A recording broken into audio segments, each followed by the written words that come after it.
Before we begin, I do want to address a couple of things. First of all, Secret Garden is a little confusing when it comes to the music and the soundtrack.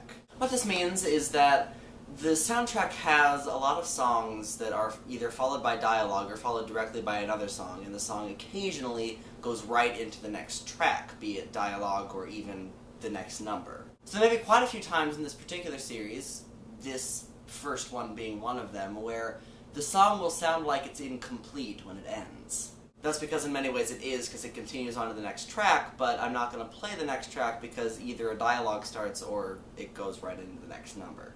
So just be prepared for that. You'll be getting that quite a bit throughout this entire series. And the second thing that I would like to address is the reason why I'm recording here in the kitchen instead of in the living room where I usually do. The reasoning for that is because the carpet got cleaned today and it's still slightly damp. So now that those two things are out of the way, let's dive right into the Secret Garden.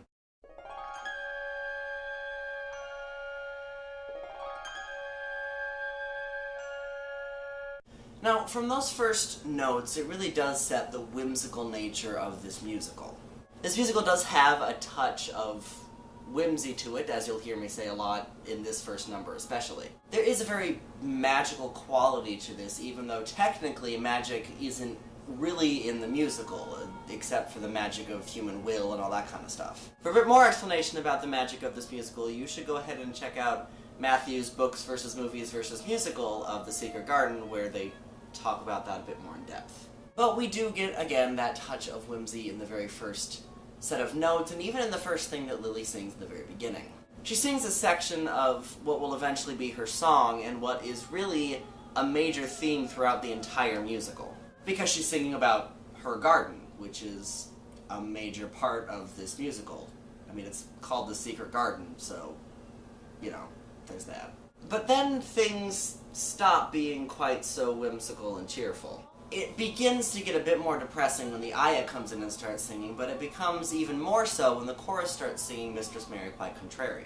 Now, Mistress Mary Quite Contrary is a rhyme that is actually used in the original book. One of the kids in the house where Mary stays before she gets moved to her uncle uses this song to tease her. Which is interesting because the original rhyme is actually not that depressing.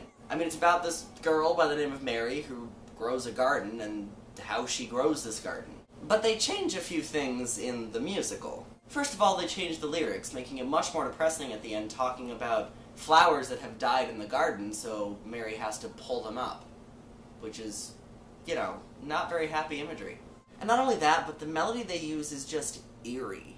It's very minor, for one thing, but it's mostly sung without accompaniment until everyone comes in, and it just sounds extremely unsettling. But of course that's the idea, and as the rest of the chorus joins it, it gets more and more frantic and more harsh, until finally it goes back into that very first whimsical note that you heard at the beginning of the musical. But of course now you have that in your head. So already we get the tone that is set throughout the entire musical, this idea of mixing whimsy with not so whimsical things. And this is not a very easy thing to do, and I do think that this musical does it very well. So once all that is done, we are introduced to one of our main characters, Mary Lennox. She is actually singing a portion of what Lily was singing at the beginning of the musical. But she's singing it by herself without accompaniment, and it puts on a much more creepy and kind of depressing quality. And then we find out that she lost her parents and basically her entire family because of cholera. Cheery beginning. But really with the opener you shouldn't expect much more, because clearly they're setting you up for something not very happy. And then it goes into the next number, which I'm going to go ahead and talk about because it's only 43 seconds long, so I'm going to talk about it.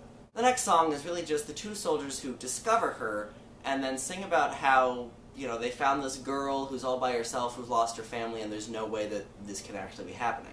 And then the chorus comes in. The chorus is one of the more interesting aspects of this particular musical. What the chorus is exactly is left up to interpretation. Are they memories? Are they ghosts? Are they just the chorus? We don't know. So I'm going to be giving my own personal interpretation of the chorus throughout this entire musical, and, you know, you can feel free to disagree or agree or whatever you do with my own assessment, and let me know how you feel about them down in the comments if you have your own opinions. But to me, especially in this particular song, the chorus kind of represents how Mary herself is feeling. I mean, she just lost her parents, she just lost her family, and clearly she doesn't want to believe that this has all happened. So the chorus sings about how there's no way that this could have possibly all happened, just like Mary herself is believing. And it's kind of sad when you think about it that way. I mean, the song itself is already kind of sad, but especially when you think that this is what Mary is thinking right now. So this song and the opener perfectly set up the tone to expect from this musical. And that is a wonderful mix of whimsy and sadness, and a lot of it. So thus we begin Secret Garden. And that's it for this week's song. Tune in next week for next week's song. See you then. There's a heart that beats in silence for